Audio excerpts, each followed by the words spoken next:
घासीदास बाबा ये क्या होगे बाबा। आज 3 दिन हो गए मोर मायारू मोर से बोला तेरे गोटिया दे बाबा। मैं उकर बिना नहीं जी पाऊँ बाबा। हे गुरु घासीदास बाबा एक बार तो मोर सोनिका से बोला मिला दे बाबा। राम एक बार फोन लगावा तो मोर फोन उठा लेतीस बाबा। 91314172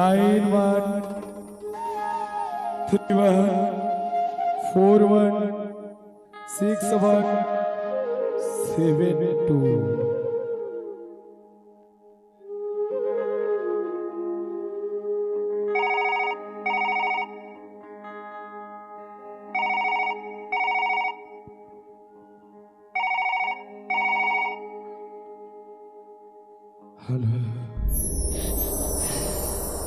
हेलो हेलो तय बोल ना भर भाई रू बोल ना। अरे तय का बरवतस बोल ना। तय बोल ना वो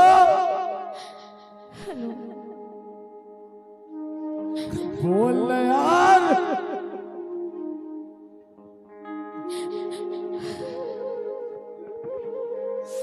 तय काबर वदस बोलना बोलना बोलना बयारू मत तरसा यार। अरे बोलना उठाया तब बोलना। अरे तोल पता नहीं है क्या और घर वाले मुझे शादी करा थी बाबू हमर पर रिश्ता देख के आ गए। तोर बिना कैसे रही हो जी। क्या बोले ते बिहार करा था मोर संग माया करे के बाद दूसर संग बिहार करा था। मैं तोर बिना जी पाऊं। मैं मर जाऊं जी तोर बिना। मैं तोर बिना मर जाऊं मोर जान। सुनना आज ना सुने आवा खूंटा मा एक गांव खूंटा मा ओ अनुज भैया है ना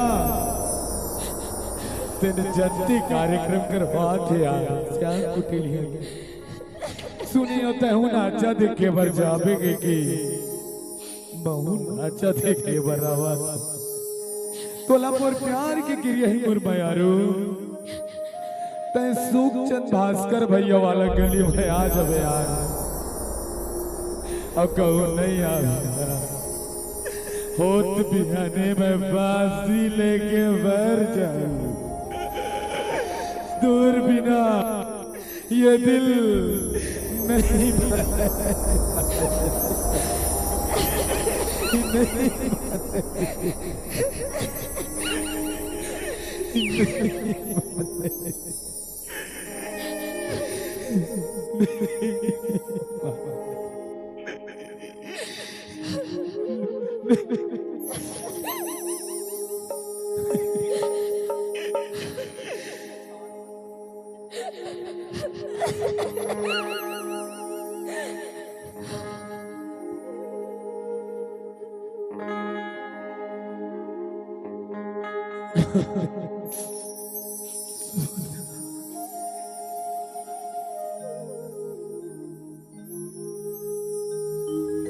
दिल माना नहीं वो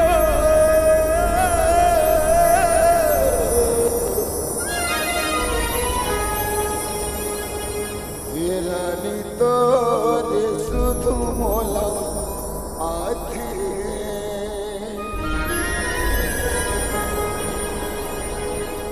ये मन मन में सोचा था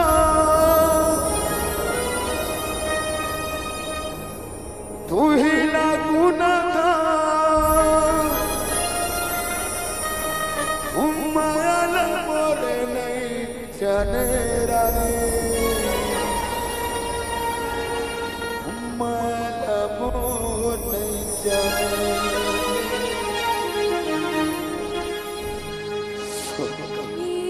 राजा तो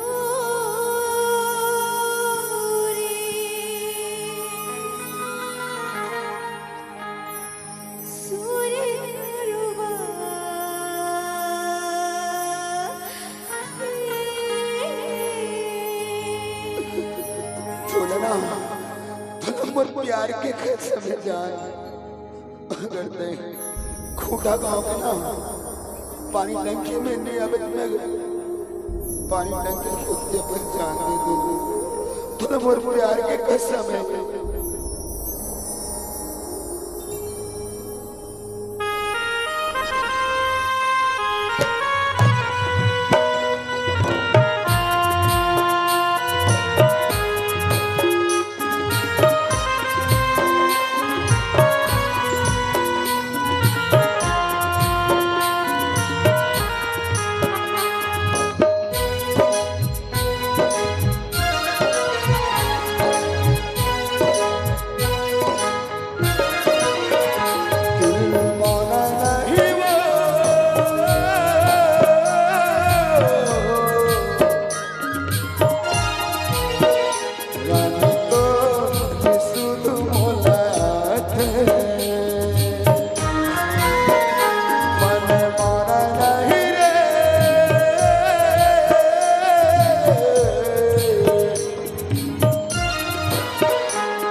बोल प्यार करने वालों की, बोल प्यार करने वालों की।